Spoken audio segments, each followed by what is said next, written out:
ರಾಜ್ಯ ಸರ್ಕಾರವು ಡಿಜಿಟಲೀಕರಣದ ಹೆಸರಿನಲ್ಲಿ ಕಾವೇರಿ 1.0, ಕಾವೇರಿ 2.0 ತಂತ್ರಾಂಶಗಳನ್ನು ಜಾರಿಗೆ ತಂದು ಈಗ ಮುಂದುವರಿದು ಕಾವೇರಿ 3.0 ಬರಬಹುದು ಮತ್ತು ಫೇಸ್ಲೆಸ್ ಹಾಗೂ ಪೇಪರ್ಲೆಸ್ ನೋಂದಣಿಗೆ ಮುಂದಾಗಿರುತ್ತದೆ.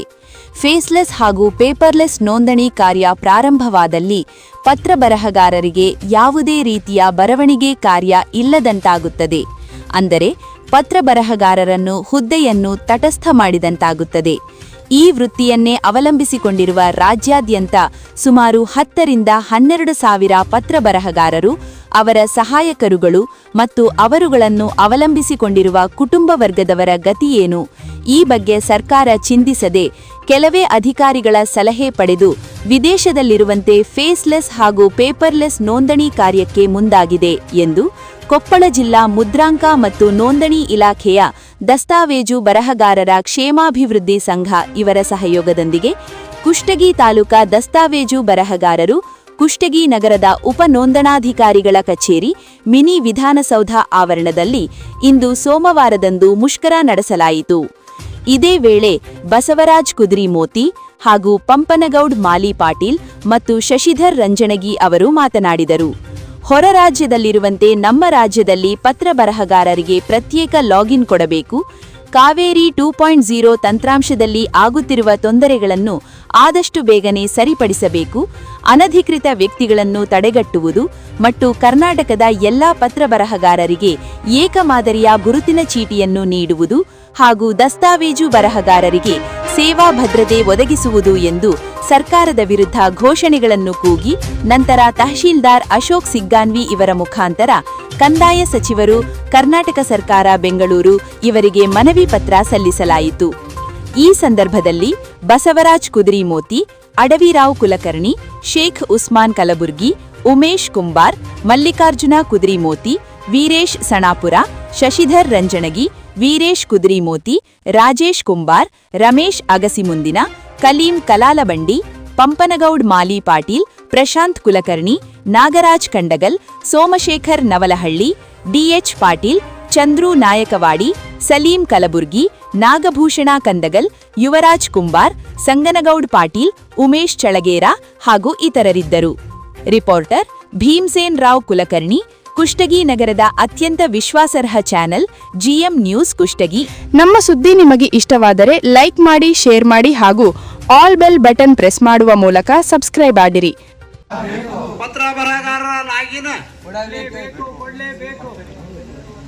ಪತ್ರ ಬರಹಗಾರರ ಪ್ರತ್ಯೇಕ ಲಾಗಿನ್ ಅನ್ನು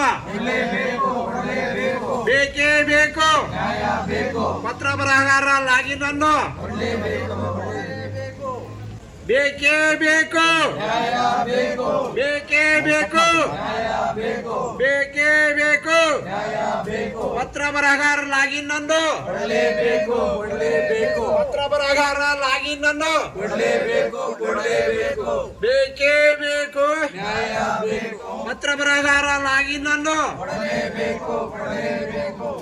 ಪತ್ರ ಬರಹಗಾರರ ಸಂಘಕ್ಕೆ ಪತ್ರ ಬರಹಗಾರರ ಸಂಘಕ್ಕೆ ಇಂದು ದಿನಾಂಕ 15/12/2025 ತಾಲೂಕಾ ಆಡಳಿತ ಸೌಧದ ಮುಂದೆ ನಾವು ಕುಷ್ಟಗಿ ತಾಲೂಕಾ ಡೀಡ್ ರೈಟರ್ಸ್ ಒಂದು ಮುಷ್ಕರವನ್ನು ಹಮ್ಮಿಕೊಂಡಿದ್ದೀವಿ. ಈ ಮುಷ್ಕರ ಹಮ್ಮಿಕೊಳ್ಳೋಕೆ ನಮ್ಮ ಕೇಂದ್ರದವರೇ ಕಾರಣ.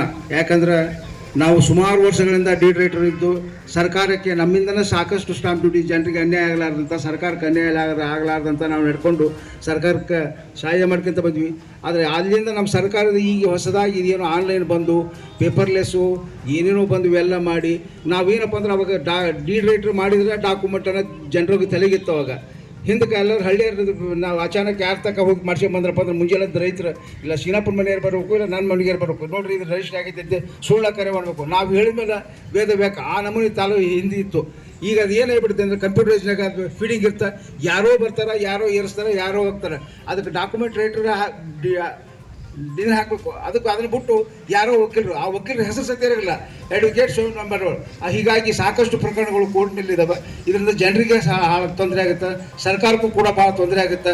ಕಾರಣ ಸರ್ಕಾರದವರು ಈಗ ಕೆಲಸ ಮಾಡ್ತಿರ್ತಕ್ಕಂಥ ಡೀಡ್ ರೈಟರ್ನಿಗೆ ಒಂದು ಮುಂದೆ ಅವರ ಒಂದು ಭವಿಷ್ಯಕ್ಕೆ ಒಂದು ಮಾಡಬೇಕು. ಅಲ್ಲದೆ ಈಗ ಸಾಕಷ್ಟು ಹುಡುಗರು ಈ ಈ ಕೆಲಸ ಮಾಡ್ತಾರೆ, ಅವ್ರಿಗೆ ಮುಂಬರ್ಬಲ್ಲಿ ಲೈಸೆನ್ಸ್ ಕೊಟ್ಟು ಅವ್ರಿಗೆ ಒಂದು ಅನುಕೂಲ ಮಾಡಬೇಕು. ವಕೀಲರಿಗೆ ಕೊಡ್ರಿ, ನಾವು ಬ್ಯಾಡ್ ಅನ್ನೋಲ್ಲ, ಆದರೆ ಒಬ್ಬ ಮನುಷ್ಯ ಒಂದೇ ಕಡೆ ಇರಬೇಕು. ವಕೀಲರು ಅಲ್ಲಿ ಮಾಡ್ತಾರೆ ಮಾಡಲಿ, ಇದ್ರಾಗ ಇನ್ವಾಲ್ವ್ ಆಗಬಾರ್ದು. ಅವ್ರು ದಯವಿಟ್ಟು ಅವ್ರನ್ನ ರಿಕ್ವೆಸ್ಟ್ ಮಾಡ್ಕೊತೀವಿ. ಆದರೆ ಈ ಡೈರೆಕ್ಟರ್ ಏನು ಕೆಲಸ ಮಾಡ್ಕೊತ ಬಂದರೆ ಭಾಳ ಚಂದ. ಅವ್ರಿಗೆ ಲೈಸೆನ್ಸ್ ಕೊಡ್ರಿ, ಮುಂದೆ ಅನುಕೂಲ ಆಗಂತ ಮಾಡಿರಿ. ಕಾರಣ ಈಗ ಎಲ್ಲರೂ ಮತ್ತೊಮ್ಮೆ ನಮ್ಮ ಎಲ್ಲ ಸಂಘದ ವತಿಯಿಂದ ಸರ್ಕಾರಕ್ಕೆ ಮನವಿ ಸಲ್ಲಿಸಿ ಮುಂದೆ ನಮಗೊಂದು ಭವಿಷ್ಯ ಮತ್ತು ನಮಗೆ ಒಂದು ಪ್ರತ್ಯೇಕ ಲಾಗಿನ್ ಕೊಟ್ಟು ಜನರಿಗೆ ತೊಂದರೆ ಆಗಲಾರ್ದಂತೆ ನಡ್ಕೊಂಡು ಹೋಗ್ಬೇಕಂತೇಳಿ ನಾನು ಸರ್ಕಾರಕ್ಕೂ ಮತ್ತು ನಮ್ಮ ಸಂಸ್ಥೆಗೂ ಹಾಗೂ ಇಲ್ಲಿ ನೆರೆದಿರ್ತಕ್ಕಂಥ ನಮ್ಮ ಎಲ್ಲ ಸಹೋದ್ಯೋಗಿಗಳಿಗೂ ವಂದಿಸಿ ನನ್ನ 2 ಮಾತುಗಳನ್ನು ಮುಗಿಸುತ್ತೇನೆ. ಬೇಕೇ ಬೇಕು, ಬೇಕೇ ಬೇಕು, ಬೇಕೇ ಬೇಕು. ಪತ್ರ ಬರಹಗಾರರಾಗಿ ನನ್ನು ಕೊಡಲೇಬೇಕು. ಇವತ್ತಿನ ದಿವಸ ನೋಂದಣಿ ಮತ್ತು ಮುದ್ರಾಂಕ ಇಲಾಖೆಯಲ್ಲಿ ಕೆಲಸ ಮಾಡುವಂಥ ಪತ್ರಗಾರರು ಇರ್ಬೋದು, ಅದರ ಅಡಿಯಲ್ಲಿ ಕೆಲಸ ಮಾಡ್ತಕ್ಕಂಥ ಜನ ಇರ್ಬೋದು. ಇವತ್ತು ಸರ್ಕಾರ ತಂತ್ರಜ್ಞಾನವನ್ನು ಅಭಿವೃದ್ಧಿಪಡಿಸೋದರ ಜೊತೆಗೆ ಜನರ ಮತ್ತು ಅದರ ಅಡಿಯಲ್ಲಿ ಕೆಲಸ ಮಾಡುವಂಥ ಸಬ್ರೆಸ್ಟ್ ಆಫೀಸಲ್ಲಿ ಕೆಲಸ ಮಾಡುವಂಥ ಬೇರೆ ಬೇರೆ ಪತ್ರಗಾರರಿರ್ಬೋದು, ಲಾಗಿನ್ ಮಾಡೋರು ಇರ್ಬೋದು ಮತ್ತು ಅದಕ್ಕೆ ಸಹಾಯಕರಾಗಿ ಕೆಲಸ ಮಾಡೋರು ಇರ್ಬೋದು. ಅವ್ರನ್ನೇನಪ್ಪ ಅಂತಂದ್ರೆ ಇವತ್ತು ಬೀದಿ ಪಾಲು ಮಾಡಾಕತ್ತೆ. ಇವತ್ತು ಯಾವುದೇ ಒಂದು ಸರ್ಕಾರ ತಂತ್ರಜ್ಞಾನವನ್ನು ಬೆಳವಣಿಗೆ ಮಾಡೋಕ್ಕೆ, ತಂತ್ರಜ್ಞಾನವನ್ನು ಅಭಿವೃದ್ಧಿಪಡಿಸೋದಕ್ಕೆ ಯಾರ್ದೂ ವಿರೋಧ ಇಲ್ಲ. ಆದ್ರೆ ಅದರ ಜೊತೆಗೆ ಆ ತಂತ್ರಜ್ಞಾನವನ್ನು ಅಭಿವೃದ್ಧಿಪಡಿಸೋದರಲ್ಲಿ ಯಾವುದೋ ಒಂದು ಕುಂಟು ನೆಪ ಹೇಳಿ ಭ್ರಷ್ಟಾಚಾರ ನಡಕತ್ತೈತೆ, ಅದು ಆಗತೈತೆ, ಇದಾಗತ್ತೆ ಅಂತ ಹೇಳಿ ಜನರನ್ನ ನಿರುದ್ಯೋಗಿಗಳನ್ನು ಮಾಡುವಂಥ ಕೆಲಸ ಏನಪ್ಪ ಅಂತಾರೆ ಮುಖ್ಯವಾಗಿ ಸರ್ಕಾರ ಮಾಡಕತ್ತೈತೆ. ಇದು ಒಂದು ಇಲಾಖೆ ಅಲ್ಲ, ಪ್ರತಿಯೊಂದು ಇಲಾಖೆಯಲ್ಲಿಯೂ ಕೂಡ ಯಾವ ಸರ್ಕಾರ ಇವತ್ತು ಜನರನ್ನ ರಕ್ಷಣೆ ಮಾಡಿ ಹೆಚ್ಚು ಉದ್ಯೋಗವನ್ನು ಕೊಡಬೇಕಾಗಿತ್ತು, ಆದ್ರೆ ಆ ಸರ್ಕಾರ ಏನಪ್ಪ ಅಂತೇಳಿ ಇವತ್ತು ಜನರನ್ನ ಒಳ್ಳೆ ಏನಂತಂದರೆ ನಿರುದ್ಯೋಗಿಗಳನ್ನಾಗಿ ಮಾಡಾಕತ್ತೈತಿ. ಇವತ್ತು ತಂತ್ರಾಂಶ ಏನು ಕಾವೇರಿ 3 ಅಂತ ಏನು ಮಾಡಾಕತ್ತಾರೆ, ಅದರ ಮಾಡಾಕತ್ತಿ ಅಂದರೆ ಯಾರೋ ಆಸ್ತಿ ಏನಪ್ಪ ಅಂದ್ರೆ ಯಾರ್ಯಾರು ಏನಪ್ಪ ಅಂತಂದ್ರೆ ತೊಗೊಂಡ್ಬಿಡ್ಬೋದು. ಈಗ ಆಲ್ರೆಡಿ ಮ್ಯಾರೇಜ್ ಇದರಲ್ಲಿ ಏನಪ್ಪ ಅಂದ್ರೆ ಆನ್ಲೈನ್ ಮಾಡಿ ಏನಂತ ಹೇಳಿದ್ರೆ ಒಲ್ಲದ ಗಂಡನ್ನು ಇದು ಮಾಡಿದರೂ ಸಹಿತ ಏನಪ್ಪ ಅಂತಂದ್ರೆ ಆಕಿನ ತಂತ್ರಾಂಶವನ್ನು ಬಳಸಿ ಏನಪ್ಪ ಅಂತಂದ್ರೆ ಮ್ಯಾರೇಜ್ ಮಾಡ್ಕೋಬೋದು. ಅಂಥ ಒಂದು ತಂತ್ರಾಂಶ ಏನು OTP ಹೇಳ್ಬಿಟ್ರೆ ಸಾಕು, ಆಕಿದು OTP ಲಿಂಕ್ ಇತ್ತಪ್ಪ ಅಂತಂದ್ರೆ ಆಕಿದು ಆಕೆ ಒಳ್ಳೆ ಅಂದ್ರೆ ಲಗ್ನ ಮಾಡ್ಕೋಬೋದು. ಅಂಥ ಒಂದು ಇದು. ಮತ್ತೀಗ ತಂತ್ರಾಂಶ 3ರಲ್ಲಿ ಏನು ಕಾವೇರಿ 3ರಲ್ಲಿ ಏನಾಗೈತೆ ಅಂತಂದ್ರೆ ಈಗ OTP ಮ್ಯಾಗನೇ ಫೇಸ್ಲೆಸ್ ಅಥವಾ ಅವರು ತಮ್ಮ ಇರಲಾರ್ದನೇ ಏನಪ್ಪ ಅಂತಂದ್ರೆ ಖರೀದಿ ಅಥವಾ ನೋಂದಣಿ ಮಾಡ್ಕೋಬೋದು. ಈಗ ಯಾರಾದರೂ ಹೆಂಡತಿದು, ಗಂಡಂದು, ತಂದೆ, ತಾಯಿದು, ಅಣ್ಣ, ತಮ್ಮಂದಿರು ಅವ್ರ ಆಧಾರ್ ಕಾರ್ಡಿಗೆ ನನ್ನ ನಂಬರ್ ಲಿಂಕ್ ಇತ್ತಪ್ಪ ಅಂದ್ರೆ ನಾವು OTP ಹೇಳ್ಬಿಟ್ರೆ ಅವ್ರ ಅನುಮತಿ ಇರಲಾರ್ದನೇ ಏನಂತಂದ್ರೆ ಮಾರಾಟ ಮಾಡ್ತಕ್ಕಂಥ ಸಾಧ್ಯತೆ ಏನಂತ ಹೇಳಿದ್ರೆ ಈ ಕಾವೇರಿ 3ರಲ್ಲಿ ಅಳವಡಿಸ್ಯಾರ. ಅದಕ್ಕೆ ಏನಂತ ಹೇಳಿದ್ರೆ ಅವ್ರು ಯಾರು ಕೆಲಸ ಮಾಡ್ತಾರೋ ಅವ್ರಿಗೆ ಏನಪ್ಪ ಅಂತಂದ್ರೆ ಅವ್ರಿಗೆ ಹೆಚ್ಚು ಕೆಲಸ ಕೊಡೋದು ಬಿಟ್ಟು ಅವ್ರ ಕೆಲಸವನ್ನು ಏನಪ್ಪ ಅಂತಂದ್ರೆ ಕಿತ್ಕೊಳ್ತಕ್ಕಂಥ ಸರ್ಕಾರ ಮಾಡುತ್ತೆ. ಇದು ಒಂದು ಇಲಾಖೆಯಲ್ಲಿ, ಎಲ್ಲ ಇಲಾಖೆಯಲ್ಲಿ ಏನಂತ ಹೇಳಿದ್ರೆ ಸರ್ಕಾರ ನಿರುದ್ಯೋಗಿಗಳನ್ನು ಬೇರೆ ನಾವು ಕೆಲವು ದಿನದಿಂದ ನೋಡ್ಬೋದು. ಇಡೀ ಬೇಸ್ ಎಲ್ಲ ಏನಪ್ಪ ಅಂದ್ರೆ ಬೇರೆದವ್ರಿಗೆ ಮಾರಿಬಿಟ್ಟು ಅಲ್ಲಿರ್ತಕ್ಕಂಥ ಎಲ್ಲ ನೌಕರದಾರರು ಹೊರಗೆ ಬಂದರು. ಇವತ್ತು ಅದೇ ಪರಿಸ್ಥಿತಿ ನಮ್ಮ ಇಲಾಖೆ, ಇನ್ನೊಂದು ಎಲ್ಲ ಕಡೆ ಏನಂತ ಹೇಳಿದ್ರೆ ಪ್ರತಿಯೊಂದು ಇಲಾಖೆಯೆಲ್ಲ ತಂತ್ರಜ್ಞಾನವನ್ನು ಅಳವಡಿಸಿ ಏನಂತ ಹೇಳಿದ್ರೆ ಜನರನ್ನ ನಿರುದ್ಯೋಗಿಗಳನ್ನಾಗಿ ಮಾಡ್ತಕ್ಕಂಥ ಕೆಲಸ ಏನಪ್ಪ ಅಂದ್ರೆ ಸರ್ಕಾರ ಮಾಡಾಕತ್ತಿದೆ. ದಯವಿಟ್ಟು ಈಗ ಮುಂದೆ ಏನಂತ ಹೇಳಿದ್ರೆ ಮುಂಬರೋ ದಿನಗಳಲ್ಲಿ ಸರ್ಕಾರ ಜನರ ರಕ್ಷಣೆ ಮಾಡ್ತಕ್ಕಂಥ ಜವಾಬ್ದಾರಿ ಸರ್ಕಾರದ್ದು. ಜನರಿಗೆ ಉದ್ಯೋಗ ಕೊಡಬೇಕು, ಜನರನ್ನು ರಕ್ಷಣೆ ಮಾಡಬೇಕು, ಜನರನ್ನು ಬದುಕಿಸ್ಬೇಕು. ಅಂಥ ಒಂದು ಕೆಲಸ ಬಿಟ್ಟು ಏನಪ್ಪ ಅಂದ್ರೆ ಜನರನ್ನು ದಿವಾಳಿ ಮಾಡ್ತಕ್ಕಂಥ ಕೆಲಸ ಏನಪ್ಪ ಅಂತ ಹೇಳಿದ್ರೆ ಇವತ್ತು ಸರ್ಕಾರ ಮಾಡಾಕೈತೆ, ಅದನ್ನು ಬಿಡಬೇಕು. ಅದಕ್ಕೆ ಈ ರಾಜ್ಯ ಸರ್ಕಾರದ ಈ ನಿರ್ಧಾರ ಕಾವೇರಿ ಈ ಫೇಸ್ಲೆಸ್ 3 ಅನ್ನೋದು 3 ಅಂತ ಏನು ಮಾಡೈತೆ, ಈಗಿರ್ತಕ್ಕಂಥ ಕಾವೇರಿ 2ನ ಬೇಕಾದಷ್ಟು ತಂತ್ರಜ್ಞಾನವನ್ನು ಇದರಲ್ಲಿ ಅಭಿವೃದ್ಧಿಪಡಿಸಿ ಸರಿಯಾಗಿ ಸರ್ವರ್ ಕೊಟ್ಟು ಸರಿಯಾಗಿ ಲಾಗಿನ್ ಮಾಡಿಸಿ ಸರಿಯಾಗಿ ಇರ್ತಕ್ಕಂಥ ಜನರಿಗೆ ಅನುಕೂಲ ಮಾಡಿ ಏನಂತ ಹೇಳಿದ್ರೆ ಮಾಡಿಬಿಟ್ಟಪ್ಪ ಅಂತಂದ್ರೆ ಇದರಲ್ಲಿ ಜನ ಏನಪ್ಪ ಇದಕ್ಕೆ ಅವಲಂಬನೆ ಆಗಿರ್ತಕ್ಕಂಥ ಕುಟುಂಬಗಳು, ಇದಕ್ಕೆ ಅವಲಂಬನೆ ಆಗಿರ್ತಕ್ಕಂಥ ಜನ ಏನಪ್ಪ ಅಂತಂದ್ರೆ ಬದುಕೊಂಡು ಹೋಗ್ತಾರೆ. ಮುಂದೆ ಏನಪ್ಪ ಅಂತ ಹೇಳಿದ್ರೆ ಇದಕ್ಕೆ ಹೆಚ್ಚು ಏನಪ್ಪ ಅಂದ್ರೆ ಆದ್ಯತೆ ಕೊಟ್ಕೊಂತ ಹೋಗ್ಬಿಟ್ಟು ಏನಂತ ಹೇಳಿದ್ರೆ ಜನ ಸರ್ಕಾರ ಇದನ್ನು ಮುಚ್ಚತಕ್ಕಂಥ ಸಬ್ರೆಸ್ಟ್ ಆಫೀಸನೇ ಇರಲಾರ್ದಂಗೆ ಏನಪ್ಪ ಅಂತಂದ್ರೆ ಮಾಡ್ತಕ್ಕಂಥ ಹುನ್ನಾರ ಏನಪ್ಪ ಅಂತಂದ್ರೆ ಇನ್ನು ಮುಂದಿನ ದಿನಗಳಲ್ಲಿ ನಡೆಯುತ್ತೆ. ಸಬ್ರೆಸ್ಟೇ ಬೇಕಾಗಿಲ್ಲ, ಯಾರು ಪತ್ರಗಾರ ಬರಗಾರ ಬೇಕಿಲ್ಲ, ಯಾರೋ ಆನ್ಲೈನ್ ಹಾಕ್ಬೋದು, ಯಾರೋ ಮಾಡ್ಬೋದು. ತಮಗೆ ಬರ್ತಕ್ಕಂಥ ಸ್ಟ್ಯಾಂಪ್ ಡ್ಯೂಟಿ ಏನಪ್ಪ ಅಂದ್ರೆ ಬಂದ್ರೆ ಸಾಕು. ಉಳ್ಕ್ಯಾದಾರ ಏನಾರ ಆಗಲಿ ಸ್ಟ್ಯಾಂಪ್ ಡ್ಯೂಟಿ ಮತ್ತು ನೋಂದಣಿ ಶುಲ್ಕ ಏನಪ್ಪ ಅಂತಂದ್ರೆ ಬಂದುಬಿಟ್ಟಪ್ಪ ಅಂದ್ರೆ ಸರ್ಕಾರಕ್ಕೆ ಬರ್ತಿರ್ತ ಆದಾಯ ಅದನ್ನು ಹೆಚ್ಚು ಮಾಡ್ಕೊಂತ ಹೋಗ್ತಾರೆ. ಇದರಲ್ಲಿ ತಮ್ಮ ಎಷ್ಟೆಷ್ಟು ಲಾಗಿನ್ನಲ್ಲಿ ಏನೇನು ಮಾಡ್ಕೊಂತ ಏನು ಮಾಡೋಕ್ಕೆ ಎಷ್ಟೆಷ್ಟು ಸಾವಿರಾರು ಕೋಟಿ ರೂಪಾಯಿ ಏನು ಇದು ಮಾಡ್ಯಾರೋ ಗೊತ್ತಿಲ್ಲ. ಆದರೆ ಏನಪ್ಪ ಅಂದ್ರೆ ಇದು ನಮ್ಮ ಜನರಿಗೆ ಹೇಳ್ತಾರೆ, ಇದನ್ನೇನಪ್ಪ ಅಂದ್ರೆ ಸಬ್ ರಿಜಿಸ್ಟ್ರ್ ಆಫೀಸ್ನಲ್ಲಿ ಕಾಯುವಂಥ ವ್ಯವಸ್ಥೆ ಇಲ್ಲ, ಪೇಪರ್ನೇ ಬರ್ತಿರ್ತಾರೆ. ಇದು ಮಾಡೋದು ಕಾಯೋದು ಬೇಕಾಗಿಲ್ಲ. ಈಗ ಕಾವೇರಿ 2 ಮಾಡಿದ್ರಿಂದ ಯಾವ ಜನರು ಕಾಯ್ತಾ ಇಲ್ಲ. ಈಗ ಟೈಮ್ ನಿಗದಿ ಆಗಿರ್ತಾ ಆ ನಿಗದಿ ಬಂದು ನೋಂದಣಿ ಮಾಡ್ಕೊಂಡು ಹೋಗಿಬಿಡ್ತಾರೆ. ಆದರೆ ಏನಂತಂದ್ರೆ ಜನರನ್ನ ಇದರಿಂದ ದೂರ ಇರೋಂಥದ್ದು ಮತ್ತು ಇದರಲ್ಲಿ ಕೆಲಸ ಮಾಡುವಂಥವ್ರು ಒಟ್ಟಿ ಮ್ಯಾಗ ಏನಪ್ಪ ಅಂತಂದ್ರೆ ಗಲ್ಲಾಗ್ತಕ್ಕಂಥ ಸರ್ಕಾರ ಏನಪ್ಪ ಅಂತಂದ್ರೆ ಕೆಲಸ ಏನಪ್ಪ ಸರ್ಕಾರ ಬಿಡಬೇಕಂತ ಹೇಳ್ತಾ ನನ್ನ ಮಾತನ್ನು ಮುಗಿಸ್ತೇನೆ. ಕೊಪ್ಪಳ ಜಿಲ್ಲಾ ನೋಂದಣಿ ಮತ್ತು ಮುದ್ರಾಂಕ ಇಲಾಖೆಯ ದಸ್ತಾವೇಜು ಬರಗಾರರ ಒಕ್ಕೂಟ ವತಿಯಿಂದ ಕುಷ್ಟಗಿ ತಾಲೂಕಾ ತಹಸೀಲ್ ಆವರಣ ಮುಂಭಾಗದಲ್ಲಿ ಮುಷ್ಕರ ಸಾಂಕೇತಿಕವಾಗಿ ಹಮ್ಮಿಕೊಂಡಿದ್ದು, ಸರ್ಕಾರ ನಮಗೆ ಕೆಲವೊಂದು ಬೇಡಿಕೆಗಳನ್ನು ನಾವು ಇಟ್ಟಿದ್ದೀವಿ. ಏಕೆಂದರೆ ಕಾವೇರಿ 3 ಪ್ರಾರಂಭಿಸಲು ಈಗಾಗಲೇ ಲಾಸ್ಟ್ ಸೆಷನ್ ಒಳಗೆ ಗೆಜೆಟ್ ನೋಟಿಫಿಕೇಶನ್ ಮಾಡೋಂಥ ನಮಗೆ ಸುದ್ದಿ ಗೊತ್ತಾಗೈತೆ. ಆದರೆ ನಮ್ಮ ಕೈಗೆ ಸಿಕ್ಕಿಲ್ಲ. ಅದು ಏನಾದರೂ ಪ್ರಾರಂಭವಾದರೆ ದಸ್ತಾವೇಜು ಬರಗಾರರು ಮತ್ತು ಅದರ ನಂಬಿ ಅವರ ಸಹಾಯಕರು ಕೂಡ ಬೀದಿ ಪಾಲಾಗುವಂಥ ಲಕ್ಷಣ ಎಲ್ಲ ಕಾಣ್ತವೆ. ಫೇಸ್ಲೆಸ್ ಅಂದರೆ ಮನೆಯಲ್ಲೇ ಕುಂತು ನೀವು ನೋಂದಣಿ ಮಾಡಿಕೊಳ್ಳುವಂಥ ಮಾನ್ಯ ಕಂದಾಯ ಸಚಿವರು ಸೆಷನ್ನಲ್ಲಿ ಮೊನ್ನೆ ಯೂಟ್ಯೂಬಲ್ಲಿ ಪ್ರೆಸ್ ಮೀಟ್ ಮಾಡಿ ಹೇಳ್ಯಾರೆ. ಬಟ್ ಅದೇನಾದರೂ ಆದರೆ ನಮ್ಗೆ ಯಾರೂ ಕೆಲಸ ಇಲ್ಲ, ನಿರ್ಗತಿಕರಾಗಿ ಮತ್ತು ಯಾವುದೋ ಒಂದು ಬೇರೆ ಕೆಲಸದ ಮೇಲೆ ಅವಲಂಬನೆಯಾಗುತ್ತೆ.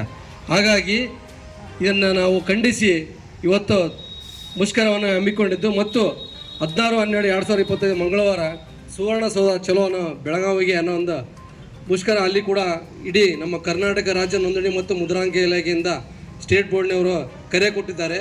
ಅವ್ರ ಕರೆಗೆ ನಾವೆಲ್ಲ ಕರ್ನಾಟಕ ಪ್ರತಿಯೊಂದು ತಾಲೂಕಿನ ನೋಂದಣಿ ಮತ್ತು ಮುದ್ರಾಂಕ ಬರಹಗಾರರು ಕೂಡ ಈ ಒಕ್ಕೂಟಕ್ಕೆ ಬೆಂಬಲ ಸೂಚಿಸಿ ನಾವು ಅಲ್ಲಿ ಮುಷ್ಕರವನ್ನು ಮಾಡಬೇಕಂತ ಮಾಡಿದ್ದೀವಿ. ಮುಂದೆ ಕೂಡ ಇದು ನಮಗೆ ಭರವಸೆ ಅಂತೂ ಏನಿಲ್ಲ, ಸುಮ್ಮನೆ ಸಾಂಕೇತಿಕವಾಗಿ ಮಾಡ್ತೀವಿ. ಇದಕ್ಕೆ ನಾವು ಮುಂದಿನ ಹಂತವಾಗಿ ಕೋರ್ಟ್ ಮೊರೆ ಹೋಗಲು ಈಗಾಗಲೇ ನಾವೆಲ್ಲ ಪತ್ರಗಳನ್ನು ಸಿದ್ಧತೆ ಮಾಡಿಕೊಂಡು ಈ ನೆರೆಯ ನಮ್ಮ ರಾಜ್ಯ ತೆಲಂಗಾಣ ಮತ್ತು ತಮಿಳುನಾಡು, ಪಶ್ಚಿಮ ಬಂಗಾಳ ಅಲ್ಲೆಲ್ಲ ಪ್ರತಿಯೊಬ್ಬ ಪತ್ರ ಬರಹಗಾರರಿಗೆ ಕೂಡ ಪ್ರತ್ಯೇಕ ಲಾಗಿನ್ ವ್ಯವಸ್ಥೆ ಈಗಾಗಲೇ ಇದ್ದು ಇದು ಕೂಡ ನಮ್ಮ ಕರ್ನಾಟಕದಲ್ಲಿ ಜಾರಿ ಆಗಬೇಕಂತ ನಮ್ಮದು ಒಂದು ಒತ್ತಾಯ. ಆದರೂ ಅವರು ನಿಮಗೆ ಪತ್ರ ಬರಗಾರ ಯಾವುದೇ ನಾವು ಲಾಗಿನ್ ಕೊಡೋಕೆ ಆಗೋದಿಲ್ಲ ಅನ್ನೋ ಮಾತನ್ನು ಈಗಾಗಲೇ ಅವರು ಹೇಳಿದ್ದಾರೆ. ಆದರೆ ಎಲ್ಲ ಒಕ್ಕೂಟದ ಒಂದು ಸಲಹೆ ಮೇರೆಗೆ ಸಾಂಕೇತಿಕವಾಗಿ ಮಾಡಿ ಮುಂದಿನ ಒಂದು ಹೋರಾಟಕ್ಕೆ ಹೆಚ್ಚು ನಾಂದಿ ಆಡಲು ಈ ಸಾಂಕೇತಿಕ ಮುಷ್ಕರವನ್ನು ಹಮ್ಮಿಕೊಂಡಿದ್ದು. ಆದ ಕಾರಣ ಈ ಒಕ್ಕೂಟಕ್ಕೆ ಎಲ್ಲರ ಸಹಕಾರ ಹಾಗೂ ರೈತ ಬಾಂಧವರು ಸಾರ್ವಜನಿಕರಿಗೆ ಒಂದು ಸಂದೇಶ ಕೊಡಲಿಕ್ಕೆ ಈ ಒಂದು ಮುಷ್ಕರವನ್ನು ಹಮ್ಮಿಕೊಂಡಿದ್ದು. ಧನ್ಯವಾದಗಳು. ನಮ್ಮ ಕೊಪ್ಪಳ ಜಿಲ್ಲೆಯ ನಿರ್ದೇಶಕರಾದಂಥ ಶಶಿಧರ್ ರಂಜನಿಗೆ ಅವರಿಗೆ ತುಂಬ ಧನ್ಯವಾದಗಳು. ಈ ಭಾಳ ಅದ್ಭುತದಿಂದ ಭಾಳ ಸಾಧನೆಯಿಂದ ಸಂಕ್ಷಿಪ್ತವಾಗಿ ಎಲ್ಲರಿಗೂ ಮಾಹಿತಿಯನ್ನು ಕೊಟ್ಟಿರ್ತಾರೆ. ಮುಖ್ಯಮಂತ್ರಿಗಳಲ್ಲಿ ಸರ್ಕಾರದ ಗಮನಿಸಿದಲ್ಲಿ ತಮ್ಮ ಒಂದು ಮನವಿಯನ್ನು ಇವತ್ತೇ ನಮ್ಮ ಜಿಲ್ಲಾಧಿಕಾರಿಗಳ ಮುಖಾಂತರ ತಿಳಿಸಿ ಸರ್ಕಾರದ ಗಮನಿಸಿದಲ್ಲಿ ಕ್ರಮವನ್ನು ಕಳಿಸ್ತಾ ಇದ್ದೀವಿ. ನಾವು ಶಾಂತ ರೀತಿಯಿಂದ